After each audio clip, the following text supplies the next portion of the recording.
بسم الله الرحمن الرحيم الرحمن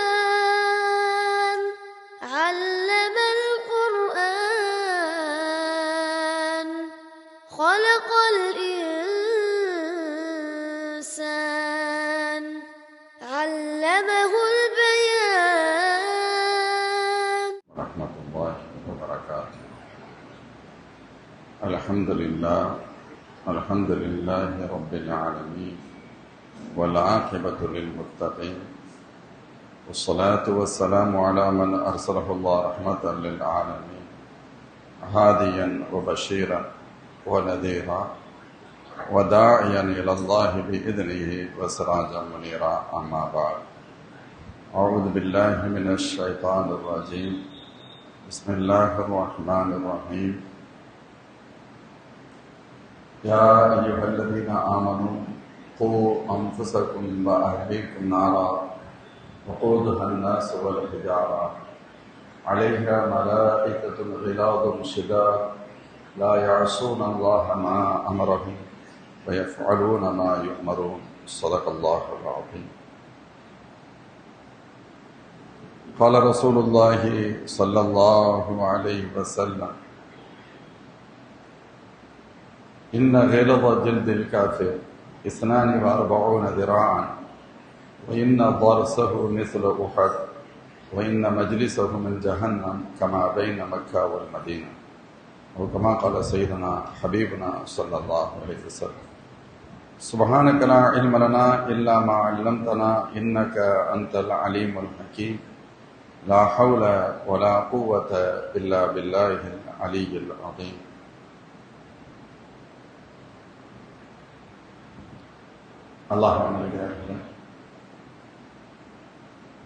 அல்லாஹ் ஜல்ல ஷானு வ தஆலாவின் பேரருளால் புனித ரமலானில் இருக்கின்றோம். அல்ஹம்துலில்லாஹ்.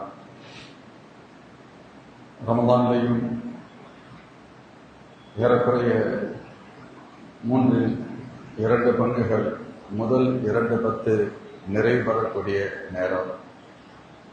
அல்லாஹ்வின் திருத்தூதர் ஸல்லல்லாஹு அலைஹி வஸல்லம் அவர்கள் முதல் 10 ரஹ்மத்துடைய 10 என்றும் 2ஆம் 10 மக்ஃபிரத்துடைய 10 என்றும் சொல்வார்கள். அதன் பொருள் அல்லாஹ்வுடைய ரஹ்மத்தை பெற்றுத்தரக்கூடிய 10, அல்லாஹ்வின் மக்ஃபிரத்தை பெற்றுத்தரும் 10, இறுதியில் இத்தகும் மினன்னார் நரகத்திலிருந்து விடுதலையை பெற்றுத்தருகின்ற 10 என ஸல்லல்லாஹு அலைஹி வஸல்லம் பிரித்து சொன்னார்.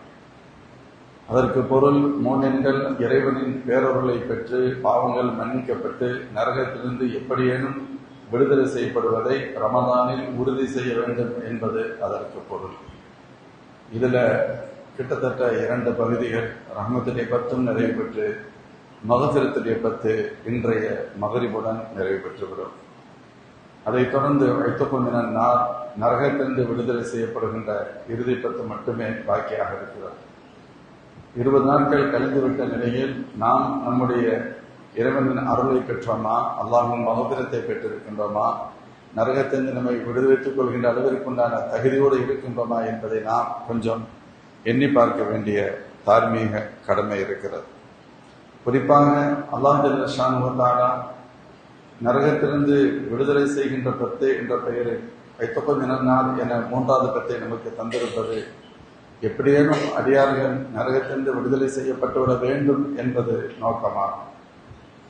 நம்முடைய பாவங்கள், பிழைகள், குறைகள் எண்ணற்ற இருக்கின்ற நிலையில் அவைகளுக்காக உரிய தண்டனை வழங்கப்பட்டால் அது ஒரு மிகப்பெரிய கடுமையான தண்டனையாகவும் பேரபத்தாகவும் இருக்கும் என்ற நிலையில் அந்த தண்டனையிலிருந்து நம்மை நாம் தற்காத்துக் கொள்வதற்கு என்ன செய்திருக்கிறோம் என்பதை நாம் கொஞ்சம் கவனத்தில் கொள்ள வேண்டும். நரகம் அது சாதாரணமானது அல்ல. ஏதோ நாம் அதை கடந்து சென்று விடலாம், அட்ஜஸ்ட் செய்து கொண்டு விடலாம் என்பதை போன்றது அல்ல. நரகம் மிக கடுமையானது, மிக மிக கடுமையானது. அதனால்தான் வாழ்வின் பிரதான நோக்கமே நரகத்திலிருந்து விடுதலை செய்யப்பட வேண்டும் என்பதாக இருக்க வேண்டும் என்று குர்ஆன் கூறும்.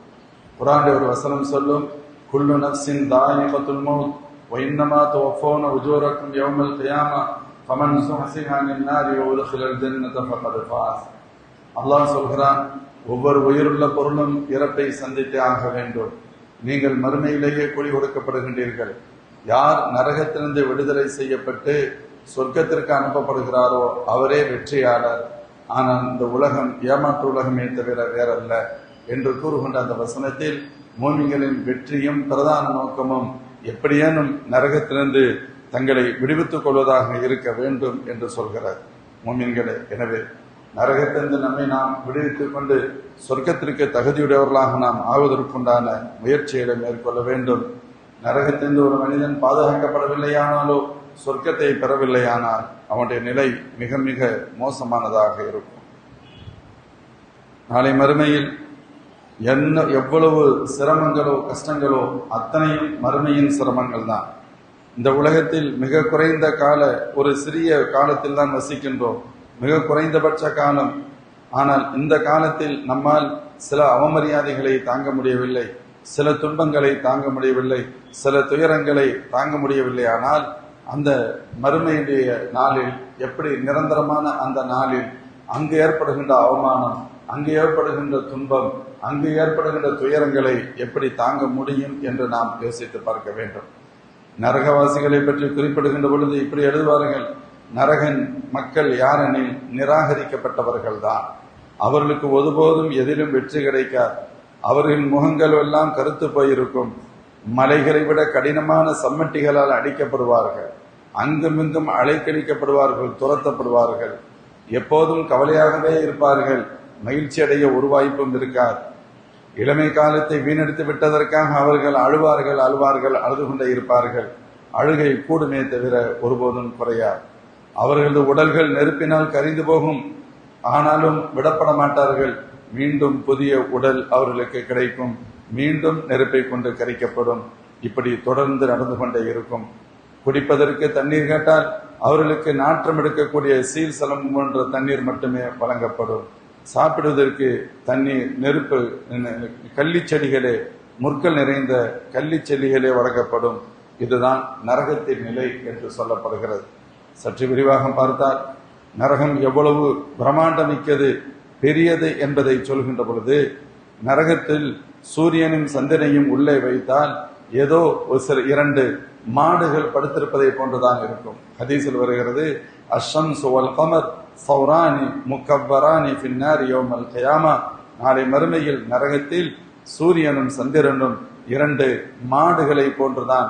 2 மாடுகள் சுருண்டு படுத்து கிடந்தால் எப்படி இருக்குமோ அப்படித்தான் இருக்கும்.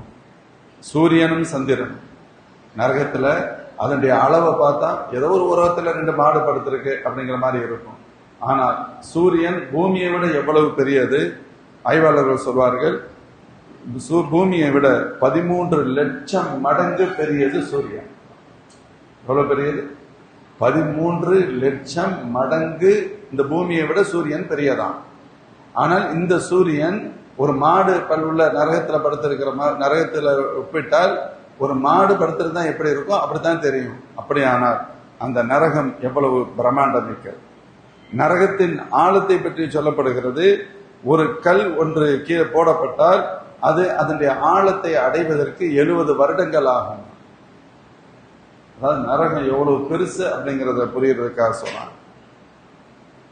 நரகத்தின் சூடு எப்படிப்பட்டதாக இருக்கும்? பெருமான பொதுவாக இந்த உலகத்துல நம்ம இந்த நெருப்பை நம்ம பார்க்கிறோம். நம்முடைய தேவைக்கு தகுந்தவாறு சமைப்பதற்கும் நம்முடைய தேவைகளை பூர்த்தி செய்வதற்கு இந்த நெருப்பு பயன்படுகிறது. நம்முடைய பல்வேறு பணிகளுக்கு நம்முடைய பொருட்கள், நம்முடைய கார் வேணும், 2 வீலர் வேணும், இதுக்கெல்லாம் நெருப்பு அவசியமா இருக்கு. அந்த நெருப்பு இருந்தா தான் இரும்புகளை உருக்க முடியும். உருக்கப்பட்டவைகளை ஒரு அச்சில வார்த்து நமக்கு தேவையான வடிவத்தில் அவைகளை நாம் அமைத்துக் கொள்ள முடிகிறது என்று சொன்னால் அதற்கு நெருப்பு மிக அவசியம். இந்த நெருப்புல சாதாரண வீட்டில் எரியக்கூடிய சாதாரண நெருப்புக்கும் இது போன்ற பெரிய பெரிய ஃபேக்டரிகள்ல எரியக்கூடிய நெருப்புக்கும் வித்தியாசம் இருக்கு. அங்க இரும்புகள் எரியும், அதையே சால்னா அப்படின்னு தான் சொல்லுவாங்க. அப்படியே ஒரு எண்ணெய் போட்டாலும் அடுத்த வினாடியில அது தண்ணியா மாறிடும். தண்ணி மாதிரிதான் இருக்கும், குழம்பு மாதிரி ஒரு அச்சுல ஊத்துவாங்க, ஊத்தும் பொழுது தண்ணியாத்தான் இருக்கும். கொஞ்ச நேரம் கழிச்சு பார்த்தா அது கல்லாமா திக்கா மாறிடும், இரும்பா மாறிடும், அவ்வளவுதான். அப்படிப்பட்ட ஒரு இரும்பை தண்ணீராக மாற்றியது எது? நெருப்பு. இந்த நெருப்புகள் எல்லாமே சொல்லப்படுகிறது நரக நெருப்பின் 70 1 பங்கு தான். நரக நெருப்புல 70ல் 1 பங்கு கடுமையாக குளிரூட்டப்பட்டு அதற்கு அடுத்து தான் இந்த நெருப்பு கொடுக்கப்பட்டிருக்கு. இதனுடைய வீரியம் இப்படிப்பட்டதாக இருந்தார். சமீபத்தில் அமெரிக்காவில் லாஸ் ஏஞ்சல்ஸ் நகரில் ஏற்பட்ட நெருப்பு அவர்களை விரட்டி துரத்தி அடித்தது. பல்லாயிரக்கணக்கான கோடிகளுக்கு இழப்பை ஏற்படுத்தியது. ரசித்து கட்டிய மாளிகைகள் எல்லாம் அழிக்கப்பட்டது. எல்லாம் நடந்துச்சு. கையறு நிலையில் வேடிக்கை பார்த்து கொண்டிருக்கின்ற ஏற்பட்டது. அணைக்க முடியாத சூழல். அல்லாஹ் பல நாட்களுக்கு இந்த நிலையை நீடிக்க செய்து அவருடைய முகத்தில் பொறுப்பு கறி பூசினார். நீங்க அப்பாவி ஏழை எளிய மக்களை அடிக்கலாம் என்று கருதுகின்றீர்கள். பாதிக்கப்பட்ட மக்களை இன்னைக்கும் பாருங்க, கசாவில் துயரங்கள் இப்ப கூட பண்ணிட்டு இருக்காங்க. அல்லாஹ் இதற்கான தண்டனையை அவர்களுக்கு வெகு விரைவில் வழங்குவான், வழங்க வேண்டும். இது சாதாரணமானது அல்ல. ஏழை எளிய முஸ்லிம்கள், அகதிகள், முகாம்கள் இருப்பவர்கள், சரி யுத்தம் முடிஞ்சிருச்சு அப்படின்னு சொல்லிட்டு அந்த இடைப்பட்ட காலத்தில் நம்முடைய பகுதிக்கு வரலாம், வீட்டுக்கு வரலாங்கிறதல்ல, நாம் வாழ்ந்த பகுதிக்கு வரலாம். இங்கே வெறும் மேடுகள் தான், குப்பை மேடுகளை கொண்டு இருக்கின்ற நிலை தான். ஏதோ நம்ம ஏரியாவில் நம்ம இடத்துல இருப்போம் அப்படின்னு வந்த மக்களின் மீதும் அகதிகளுடைய முகாம்களின் மீதும் குண்டுகள் வீசப்படுகிறது. நூற்றுக்கணக்கான குழந்தைகள், பெண்கள் உட்பட இறக்க முடிகிறது, சாகடிக்கிறார்கள் என்று சொன்னால் மனிதாபிமானம் எங்கே இருக்கிறது? இந்த உலகம் எப்படி இதை வேடிக்கை பார்க்கிறது என்று புரியவே இல்லை. அல்லாஹ் ஜல்ல ஷானுவத்தால சகிப்புத்தன்மை நிறைந்தவன் என்பதால் ஏதோ உடப்படுகிறதோ என்று தோன்றுகிறது. அப்படி இல்லையானால் இதற்கான சில தண்டனைகள், அழிவுகள் உடனுக்குடன் அவ்வப்பொழுது ஏற்படும். அல்லாஹ் எந்த ஒரு அடியானின் குற்றத்திற்கும் உடனுக்குடன் தண்டிப்பதில்லை என்பதால் ஏதோ சற்று காலம் தாழ்த்தப்படுகிறது. சரி, இவங்களுக்கு அல்லாஹ் காமிச்சான், அந்த நெருப்பை கொண்டு காண்பித்தான், எச்சரித்தான், அதை கண்டு உலகமே பயந்தது. ஆனா நரக நெருப்பு எப்படிப்பட்டதாக இருக்கும்? நரகத்தின் நெருப்பின் சூழல் என்ன? நரக நெருப்பிலிருந்து ஒரு அதனுடைய கொதிக்கும் சத்தம் அல்லது பெருமூச்சு ஒன்று ஏற்படும். அதுல அந்த அந்த சத்தம் வெளிவந்தால், கொதிக்கின்ற சத்தம் கேட்டாலே எந்த ஒரு நபியும் மலக்கும் சஜிதாவில் விழாமல் இருந்து விட மாட்டார்கள். ஏன் சொல்லப்படும், ஹஸரத் இப்ராஹிம் அலைஹிஸ்ஸலாம் போன்றவர்கள் கூட அந்த நேரத்தில் ரப்பி நப்சி நப்சி, யா அல்லாஹ் என்னை நீ பாதுகாத்து விடு, என்னை பாதுகாத்து விடு என்றுதான் சொல்லிக் கொண்டிருப்பார்கள். மேலும் ஒரு மனிதனுக்கு 70 நபிமார்களின் அமல்கள் இருந்தால் கூட, 70 நபிமார்களின் அமலை அவன் வைத்திருந்தால் கூட இந்த நரகத்திலிருந்து தன்னால் தப்பிக்க முடியும் என்று அவன் கருத மாட்டான் என்று சொல்லப்பட்டார். சொல்லதான் சொல்றான். 70 நபிமார்களுடைய அமல்கள் இருந்தாலும் சரி, ஹஸரத் உமர் ரலியல்லாஹு அன்ஹு இந்த தகவலை பதிவு செய்வதாக சொல்லப்படும். தங்களால் நரகத்திலிருந்து தப்பிக்க முடியும் என்ற தைரியம் யாருக்கும் வராது. அவ்வளவு மிக கடுமையானதாக இருக்கும். காண நீர் போன்ற அடுக்கடுக்காக, காண நீர் நம்ம பெரிய ஒரு லாங் ரூட்ல வெயில் நேரத்துல பயணம் செய்யறோம், நமக்கு முன்னால் காணல் நீர் தெரிகிறது, அப்படியே அந்த நீர் வந்துகிட்டே இருக்கு. போக போக காணல் நீர் எப்படி தொடர்ந்து அந்த காணல் நீர் அடுக்கடுக்காக வருகின்றதோ, இதை போன்று அடுக்கடுக்காக நரகத்தில் மக்கள் கொட்டப்படுகின்ற நிலை ஏற்படும் என்று எச்சரிக்கப்படுகிறது. அல்லாஹ்வின் திருத்தூதர் ஸல்லல்லாஹு அலைஹி வஸல்லம் ஒரு ஹதீஸில் குறிப்பிடுவார்கள், நரகவாசிகளில் மிக மிக மிக குறைந்தபட்ச தண்டனை என்னவென்று சொன்னால், ஒருவருக்கு நெருப்பிலான சப்பல், செருப்பு கொடுக்கப்படும். அது அப்படியே அதை அணிந்தவுடன் ஒரு சால்னாவோ கொதிக்கிற தண்ணியோ வச்சிருந்தா நல்ல சூடானா எப்படி அந்த தண்ணீர் கொதித்து குமிழ் குமிழாக வருமோ, இதை போன்று இவர்களுடைய மூளை கொதித்து விடும். சப்பலை போட்டா மூளை கொதிக்கும். அல்லாஹ்வின் திருத்தூதர் ஸல்லல்லாஹு அலைஹி வஸல்லம் வார்த்தை சொல்லிட்டு சொன்னாங்க, நரகவாசிகளில் ஆக குறைந்தபட்ச தண்டனை இதுதான். நரகத்துல ரொம்ப ரொம்ப ரொம்ப கம்மியான தண்டனை இதுதான். மேலும் ஹதீஸில் எச்சரிக்கப்படுகிறது, குர்ஆன் ஷரீஃபில் வசனம், கஅன்னமா உஷியத் வுஜூஹும் கித்அம் மினல் லைலி முظلமா, இருண்ட இரவின் ஒரு துண்டால் மூடப்பட்டது போன்று அவருடைய முகங்கள் ஒரு வகையான வித்தியாசமாக கருநிறமுடையதாக இருக்கும். மேலும் பெருமானார் ஸல்லல்லாஹு அலைஹி சொல்வார்கள், நரகத்தில் அவங்க தண்டிக்கப்படணும், கடுமையான அவர்களுக்கு தண்டனை இருக்க வேண்டும் என்பதால் அவர்களுடைய உடலை கூட அல்லாஹ் பெரிதாக ஆக்கியிருப்பானா. ஹதீஸில் வருகிறது, மாபைன மன்கபையில் காஃபிர் மசீரத்து ஸலாத்தத்தி அய்யாம் லிர்ராகிபில் முஸ்ரி, 2 தோல்புஜ இறை மறுப்பாளர், ஈமான் இல்லாத ஒரு இறை மறுப்பாளனின் 2 தோல்புஜங்களுக்கு மத்தியில், 2 தோல்புஜம் இந்த இதுக்கு மத்தியில் எவ்வளவு தூரம் இருக்குன்னு சொன்னா, வேகமாக பயணித்தால் 3 நாட்கள் பயணம் செய்ய வேண்டிய அளவிற்கு தூரம் இருக்கும். அவ்வளவு பெரிய உடம்பா இருக்கும். பெரித ஹதீஸில் வருகிறது, அவனுடைய உடலுடைய தோலின் தடிமம் எப்படி இருக்கும்? 42 முழம் இருக்குமா.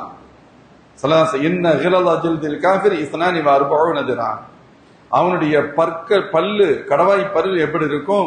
உஹது மலை அளவு இருக்கும். மிஸ்ர உஹதின். அவன் நரகத்தில் அவன் அமருகின்ற இடம் எவ்வளவு பெரிதாக இருக்கும்? அப்ப இவ்வளவு பெரிய உடன்டா உட்கார்றதுக்கு பெரிய இடம் வேணும் இல்ல? மாபைன மக்கா அவள் மதீனா, மக்காவுக்கும் மதீனாவுக்கும் மத்தியில எவ்வளவு தூரமோ அவ்வளவு பெரிய இடத்துல அவன் உட்கார்ந்து இருக்கிற மாதிரி இருக்கும்.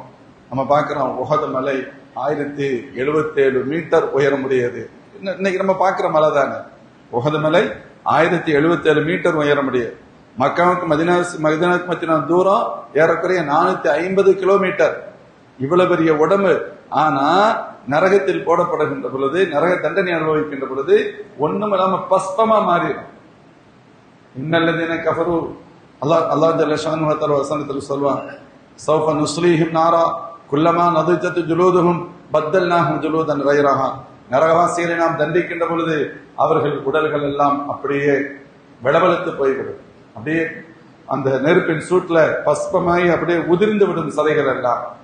அது முடிஞ்சதுக்கு பின்னாடி குல்லமா நதுஜத்து ஜுலூதுஹும், அந்த உடலின் சதைகள் பழுத்து வெடித்து கீழே சிந்துகிறது என்று சொன்னால் பத்தல்நாஹும் ஜுலூதன் கைரஹா, புதிய உடல் அவர்களுக்கு தரப்படும், நாம் கொடுத்து விடுவோம். மீண்டும் மீண்டும் அவர்கள் கஷ்டப்பட வேண்டும் என்பதற்காக என்று அல்லாஹ் ஜல்ல ஷானுஹு வ தஆலா எச்சரிக்கிறார். முஃமின்களே, நரகத்தை தெரிய வேண்டும் என்பதற்காக சொல்கின்றோம். அல்லாஹ் நபிமார்கள் எல்லோரும் இந்த உலகத்தின் இரண்டு முக்கிய பணிகளை செய்தார்கள். ஒன்று முபஷிர், சொர்க்கத்தை கொண்டு சுப செய்தியாளர். இன்னொன்று நதீர், நரகத்தை எச்சரிக்கக்கூடிய எச்சரிக்கையாளராகத்தான் நபிமார்கள் அனுப்பப்பட்டிருக்கிறார்கள். அல்லாஹ்வின் திருத்தூதர் ஸல்லல்லாஹு அலைஹி வஸல்லம் ஹதீஸில் சொல்வார்கள், மா நாப தாலிபுல் ஜன்னதி வலா நாம தாலிபுன் ஹாரிபுன் நார். சொர்க்கத்தை தேடுபவனும் தூங்க மாட்டான், நரகத்தை கண்டு பயந்துவனும் தூங்க மாட்டான் என்பார்கள் ஸல்லல்லாஹு அலைஹி வஸல்லம். இரண்டு எக்ஸ்ட்ரீம். சந்தோஷத்தின் எல்லை சொர்க்கம் என்று சொன்னால் துன்பத்தின் எல்லை நரகமாக இருக்கும். நம் நரகத்தை பத்தி தெரிகிறது இல்லை, ஏதோ ஒரு கொஞ்ச நாளைக்கு அப்படியே இருக்கலாம், அட்ஜஸ்ட் பண்ணிட்டு போயிடலாம் என்ற மனநிலை. நாம் மூமின்கள் தானே, ஒரு நாள் இல்லைன்னா ஒரு நாளைக்கு நமக்கு வெற்றி கிடைக்கும், அதுல சந்தேகமே இல்லை. எவ்வளவு நாட்களுக்கு கஷ்டத்தை சந்திக்க போகின்றோம், எவ்வளவு நாட்களுக்கு அதாபை தாங்க போகின்றோம். ஒரு சின்ன கொசுக்கடியை தாங்க முடியாத நாம் அவ்வளவு பெரிய கஷ்டங்களை எப்படி தாங்க முடியும்? யோசிச்சு பார்க்கணுமா இல்லை? அதுல தன் குர்ஆன் விரிவாக பல இடங்களில் நரகத்தை பற்றி பேசுகிறது. நரகவாசிகளின் உணவை பற்றி குர்ஆன் இப்படி சொல்கிறது, இன்ன ஷஜரத்தஸ் ஸக்கூம் தஆமுல் அஸீம் கல்முஹ்லி யக்லி ஃபில் புதூன் ககல்யில் ஹமீம். கள்ளி மரம்தான் பாவிகளின் உணவாகும், அது உருக்கப்பட்ட செம்பு போல் அவர்களது வயிறுகளில் கொதிக்கும். கள்ளி மரம் தான், இந்த முட்கள் நிறைந்த கள்ளி மரம் தான் பாவிகளுடைய உணவாக அவர்களுக்கு வழங்கப்படும். சாப்பாடு கேட்டா அதுதான். அது உள்ள போச்சு அப்படின்னு சொன்னா ஆகும், வேற வழி இல்ல. அதை கஷ்டப்பட்டு திண்டு முழுங்கினாங்கன்னா உருக்கப்பட்ட செம்பு போல அவர்களது வயிறுகள் கொதிக்கும். அந்த கள்ளி மரத்தினுடைய முற்கள் நிறைந்த அந்த மரத்தினுடைய கசப்பு எப்படி இருக்கும்? ஸல்லல்லாஹு அலைஹி வஸல்லம் ஹதீஸ்ல சொன்னாங்க, லவ் அன்ன குத்ரத்தம் மின ஸக்கூம் குத்ரத் ஃபில் அர்த் லஅஃஸதத் அலா அஹ்லி துன்யா மஈஷதஹும்.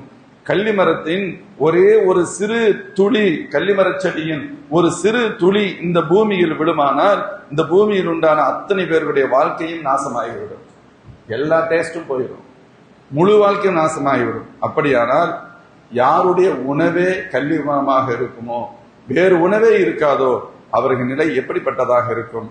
திர்மிதி ஷரீஃப்ல இந்த ஹதீஸ் வரும். மேலும் நரகவாசிகளின் தண்ணீரை பற்றி குர்ஆன் எப்படி எச்சரிக்கிறது? அவர்களுக்கு குடிப்பதற்கு தண்ணீர் கேட்டால் என்ன கிடைக்கும்?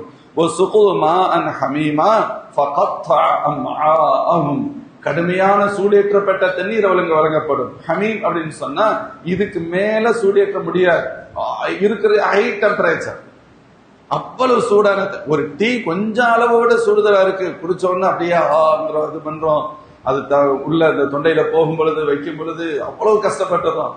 கடுமையான சூடான நீர் அவர்களுக்கு பானமாக கொடுக்கப்படும். அது உள்ள போச்சுன்னு சொன்னா குடல்களை துண்டு துண்டாக வெட்டிவிடும், குடல்கள்லாம் அப்படியே கத்தரிச்சு எடுத்தோம். அல்லாஹ் பாதா. நரகவாசிகளின் படுக்கையை பற்றி குர்ஆன் இப்படி எச்சரிக்கிறது. அவங்களுடைய விரிப்பு, படுக்கை விரிப்பு எப்படி இருக்கும்? அழகான மெத்தையில படுக்கிறோம், நல்ல சாஃப்டான ஒரு போர்வையை பத்திக்கிறோம், சுகமா இருக்கு.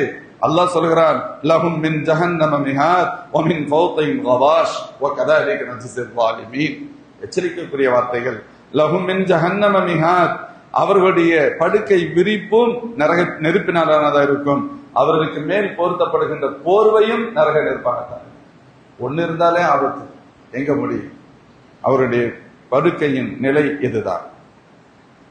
நரகவாசிகளின் மூச்சு காற்றை பற்றி சொல்லப்படுகிறது.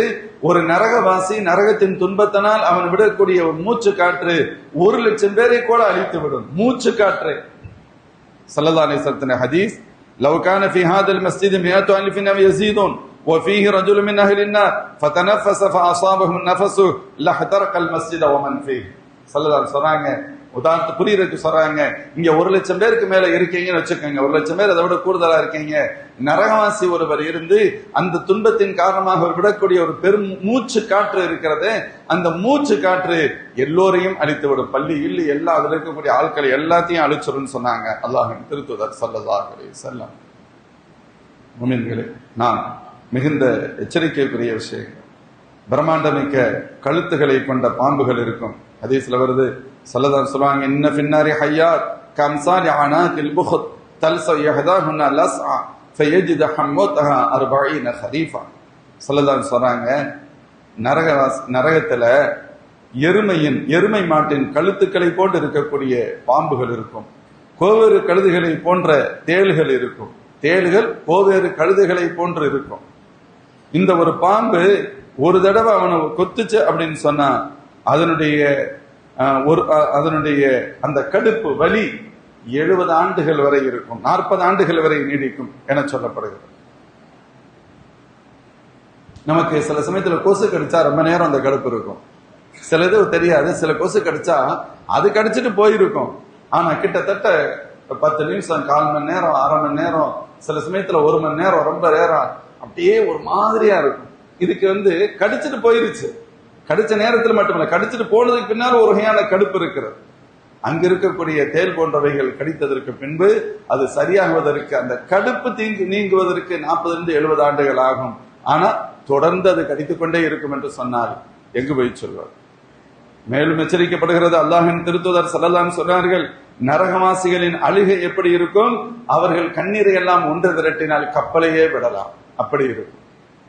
عن ابي موسى الاشعري رضي الله عنه قال قال رسول الله صلى الله عليه وسلم ان اهل النار ليبكون حتى لو اجريت السفن في دموعهم لجرت. நரகவாசிகளின் அழுகை ஒன்று திரட்டி சேர்க்கப்பட்டால் கப்பலே பயணிக்கும், அவ்வளவு அழுகை இருக்கும். சொல்லிட்டு மேலும் சொன்னாங்க, وَإِنَّهُمْ لَيَبْكُونَ அத்தம், அவர்களோ நாம் விடுகின்ற கண்ணீர் துளிகளாக இருக்காது, இரத்தங்களாக இருக்கும் அப்படின்னு சொன்னாங்க. இரத்த கண்ணீர்னு சொல்லவும் இல்லை, அழுது கண்ணீரே இல்லாமல் போனதற்கு பின்பு இரத்த கண்ணீர் புரிகிறதுக்காக சொல்லுவாங்க. நரகவாசிகளுடைய கண்ணீர் துளிகளும் செந்நிறமாக இரத்தமாக இருக்கும். அவ்வளவு மோசமான நிலை. அவ்வளவு அழுவார்கள். அதான் சொல்லப்பட்டது அல்லவா, அழுவார்கள், அழுது கொண்டே இருப்பார்கள். அழுகை தீர்வதற்கான ஒருபோதும் வழியே அவர்களுக்கு கிடைக்காது. மேலும் மோமின்களே, நரகத்தின் தண்டனைகள் யாருக்கு என சொல்லப்படுகின்ற பொழுது, நரகத்துல யாரு அல்லாஹுக்கு யார் இந்த உலகத்துல ஷிர்க் இணை வச்சிருக்கிறாங்களோ நிரந்தரமான தண்டனை. ரப்பை யார் ஏற்றுக்கொள்ளவில்லையோ, மறுமையை யார் ஏற்றுக்கொள்ளவில்லையோ, நபிமார்கள் மலக்குமார்களை யார் ஏற்றுக்கொள்ளவில்லையோ, அதாவது ஈமானை யார் ஏற்றுக்கொள்ளவில்லையோ, ஒன்று அல்லாஹ்விற்கு இணை வைப்பவர்கள், இன்னொன்று அல்லாஹ்வுடைய ரசூலை மறுப்பவர்கள், இவர்கள் எல்லாம் நிரந்தரமான நரகத்திற்கு சொந்தக்காரர்கள். தற்கொலை செய்து கொள்பவர்கள் நரகத்திற்குரியவர்கள் என்று மார்க்கம் கடுமையாக எச்சரிக்கிறது.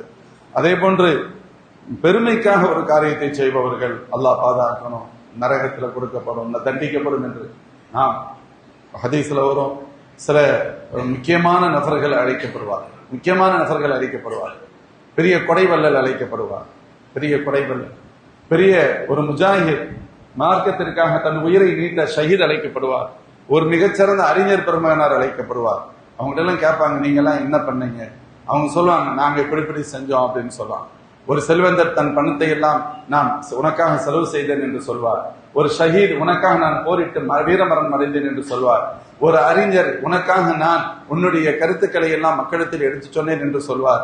இவர்கள் எல்லாம் இஹ்லாசோடு செய்திருந்தால் பெரும் பாக்கியசாலிகள் தான். ஆனால் இஹ்லாஸ் இல்லாமல் பெயருக்கும் புகழுக்குமாக செய்திருந்தால் அப்பொழுது சொல்லப்படும், நீங்கள் சொன்னதின் ஒரு பகுதி உண்மை, நீங்கள் செய்ததெல்லாம் உண்மை, ஆனால் செய்ததற்கான காரணம் வேறு. உங்களை உலகத்தில் சிறந்த அறிஞர் என்று சொல்ல வேண்டும் என்பதற்காக நீ அதை செய்தாய், ஒரு பெரிய தியாகி என சொல்ல வேண்டும் என்பதற்காக நீ செய்தாய், பெரிய கொடைவல்லர் என சொல்ல வேண்டும் என்பதற்காக நீ செய்தாய். அது எனக்காக நீ செய்யல, நீங்க நரகத்திற்கு போங்கள் என்று கடுமையாக எச்சரிக்கப்படும் என ஹதீஸ் வருகிறது. மேலும் இப்படி நிறைய காரணம் ஸல்லல்லாஹு அலைஹி வஸல்லம் ஹதீஸ்ல சொல்லுவாங்க, நான் மேராஜிற்கு சென்ற பொழுது சில காட்சிகளை பார்த்தேன். மரத்து பி கௌமின் லஹும் அத்ஃபாரு மின் நுஹாஸ் யஹ்மிஷூன பிஹா வுஜூஹஹும் வ சுதூரஹும். நான் நரகத்தை கடந்து செல்கின்ற பொழுது அங்கு நான் சில கோர காட்சிகளை பார்த்தேன். செம்பிலான நிகங்கள் ஒரு சாராருக்கு மனிதர்களுக்கு இருந்தது. அவர்கள் தங்களது நகங்களை கொண்டே தங்களது முகங்களையும் நெஞ்சுகளையும் கீறி வருடி கொண்டே இருந்தார்கள். நான் கேட்டேன் ஜிப்ரீல் அலைஹிஸ்ஸலாமிடத்தில், மன்ஹா உலாயா ஜிப்ரீல்? ஜிப்ரீல் அலைஹிஸ்ஸலாம் சொன்னார்கள், அல்லதீன யஅகுலூன் ஹாஉலாஇ அல்லதீன யஅகுலூன லுஹூம் அன்னாஸ் வ யகூன ஃபீ ஆராதிஹிம். இவர்களா பிறரை பற்றி புறம் பேசியவர்கள், அடுத்தவருடைய மரியாதையில் சாதாரணமாக குறுக்கிட்டவர்கள் என்றார். இன்னைக்கு நம்முடைய மரியாதை நமக்கு முக்கியமாக தெரிகிறது, ஆனால் மற்றவருடைய மரியாதையை பற்றி கவலைப்படுவதே இல்லை. அவமானப்படுத்துகிறோம், அசிங்கப்படுத்துகிறோம், பலருக்கு முன்னிலையில் கேவலப்படுத்துகின்றோம். அல்லாஹ் ஒரு குறையை மறைத்திருக்க அவன் குறையை நாம் வெளியே சொல்வதற்கு தயாராக ஆகிறோம். நோக்கம் என்ன? அவரை இன்சல்ட் படுத்துவது, அவரை இந்த கண்ணியத்தை குலைப்பது. பிறருடைய கண்ணியத்தில் யார் விளையாடுகின்றார்களோ அவர்களுக்கு அல்லாஹ் செம்பிலான நெகத்தை கொடுத்து அவர்களே தங்களது முகங்களையும் நெஞ்சுகளையும் வரடி கீறி கிழித்துக் கொள்ளக்கூடிய சூழலை ஏற்படுத்துவார் என்று அல்லாஹ்வின் திருத்தூதர் ஸல்லல்லாஹு அலைஹி வஸல்லம் அவர்கள் எச்சரிக்கிறார்கள். முஃமின்களை இப்படி எண்ணற்ற பொய் பேசியவர்களுக்காக, விபச்சாரம் செய்வர்களுக்காக, வட்டி வாங்கி சாப்பிடுவோர் என்று பல தவறிழைத்த மக்களின் தண்டனையை பற்றி எல்லாம் சொல்லப்படுகிறது. ஆபாசமாக நடக்கும் பெண்கள், ஆபாச காட்சிகளை பார்ப்போர் என்று பல்வேறு எச்சரிக்கைகள் நாம் ஹதீஸ்களின் வழியாக பார்க்கின்றோம். முஃமின்களை, இதை நாம் சொல்வதற்கான காரணம், நம்மிடத்தில் எந்த பாவங்கள் இல்லாமல் இல்லை, எந்த குறைகள் இல்லாமல் இல்லை. நம்ம பியூர், நான் சுத்தம் என்று சொல்வதற்கு நம்மிடத்தில் என்ன இருக்கிறது? என்ன இருக்கிறது? ஒன்றுமே இல்லை. எங்கு சுத்தினாலும் பாவம், எங்கு திரும்பினாலும் பாவம், பாவத்திற்கு மேல் பாவம். சரி, அப்படின்னு சொன்னா பாவத்திற்கு மேல் பாவம் செய்து விட்டனா நரகத்தை சந்திப்பதற்கு நம்ம இடத்தில் என்ன சக்தி இருக்கிறது? நரகத்தை பார்க்கிறோம். ஸல்லல்லாஹு அல்லாஹும் அல்லாஹ்வுடைய ரசூலும் இவ்வளவு கடுமையாக எச்சரிக்கிறார்கள், இவ்வளவு கடுமையாக எச்சரிக்கிறார்கள். எப்படி நாம் இது பண்ண முடியும்? நரகத்தை எப்படி தாங்க முடியும்? முஃமின்களே, தாங்க முடியாது என்பது நமக்கு தெரியும் மட்டுமல்ல, நம் ரப்புக்கும் தெரியும். அதனாலதான் அல்லாஹ் நம்மள நரகத்துக்கு போயிடக்கூடாதுங்கிறதுக்காக புனித ரமலானை ரப்பு தந்தார். நம்ம நினைச்சுக்கிட்டு இருக்கோம் ஏதோ ஒரு காரியம் நடக்குதுன்னு. இல்ல, நாம் நரகத்திற்கு சென்று விடக் கூடாது என்பதற்காகத்தான் ரமலான் தரப்பட்டது. ஏதோ நீங்க இஷ்டத்துக்கு போய்கிட்டே இருந்தீங்க, ஒரு பிரேக் அல்லாஹ் ரமலானை கொடுக்கிறான். நீ ஒழுங்கா தொழு, ஒழுங்கா நோன்பு வை, அழு, 11 மாத பாவங்களுக்காக அழுங்கள், இனிமேல் பாவம் செய்ய மாட்டேன் என்று உறுதி எடுத்துக் கொள்ளுங்கள், நரகத்திலிருந்து உங்களை தற்காத்துக் கொள்ளுங்கள். அல்லாஹ் குர்ஆன்ல சொல்லுவான், மூமின்களே, யா அய்யுஹல்லதீன ஆமனூ கூ அன்ஃபுஸக்கும் வஅஹ்லீக்கும் நாரா, நரக நெருப்பிலிருந்து உங்களை பாதுகாத்துக் கொள்ளுங்கள். அல்லாஹ் சொல்றான், மூமின்களை நரக நெருப்பிலிருந்து பாதுகாத்துக் கொள்ளுங்கள்.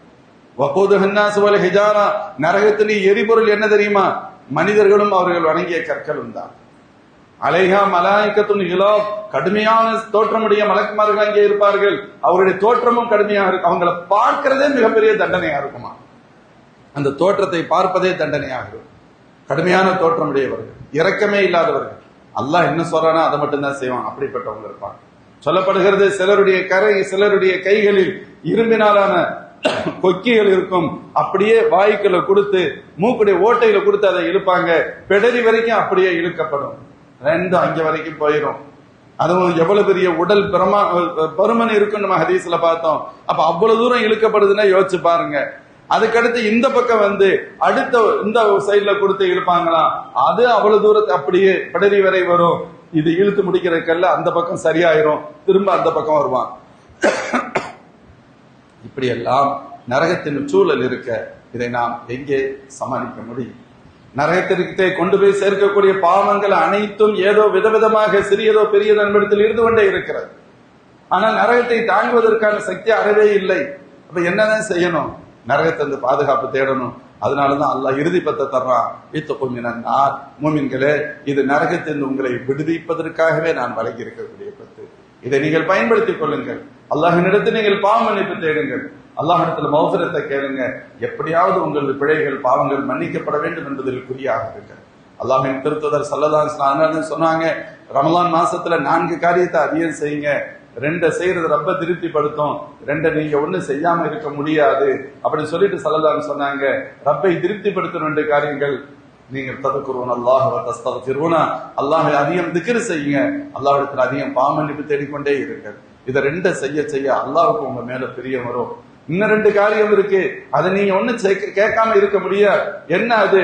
தஸ்அலூன அல்லாஹ் அல் ஜன்னா வ தஊதுன பிஹி மினன் நார். நீங்கள் அல்லாஹ்விடத்தில் சொர்க்கத்தை கேட்டுக்கொண்டே இருங்கள், நரகத்திலிருந்து பாதுகாப்பு தேடிக்கொண்டே இருங்கள். இது எல்லா காலத்திலும் செய்யப்பட வேண்டியவை. அல்லாஹ்வின் திருத்தூதர் ஸல்லல்லாஹு அலைஹி வஸல்லம் சொன்னாங்க, ரமலான்ல இதை நீங்கள் அதிகம் செய்யுங்கள். எல்லா காலத்திலும் செய்யணும், ரமலான்ல அதிகம் செய்யுங்கள். பெருமானார் ஸல்லல்லாஹு அலைஹி வஸல்லம் எப்படியும் தன் உம்மத்தை நரகத்திலிருந்து பாதுகாக்க வேண்டும் என்பதற்காக தான் சொன்னார். ஸல்லல்லாஹு சொல்லுவாங்க, வானா ஆஹிதும் பிஹுஜஸிக்கும், உங்களுடைய இடுப்பி சட்டைகளை பிடித்தாவது உங்களை நரகத்திலிருந்து பாதுகாத்து விட வேண்டும் என்று கருதுகிறேன்.